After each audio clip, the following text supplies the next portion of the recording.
This is extreme weather.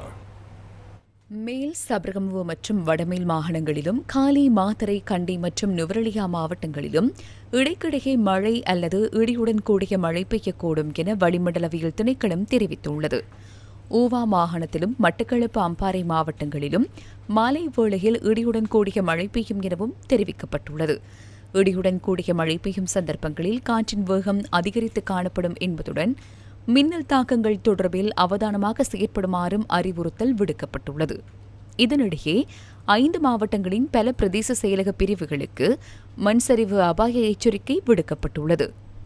இதற்கமைய கேகாலை மாவட்டத்தின் தெஹியோவிட்ட, தெரணியகல, ருவான்வெல்ல, யட்டியாந்தோட்டை பிரதேச செயலக பிரிவுகளுக்கு 2ஆம் கட்ட மண்சரிவு அபாய எச்சரிக்கை விடுக்கப்பட்டுள்ளது.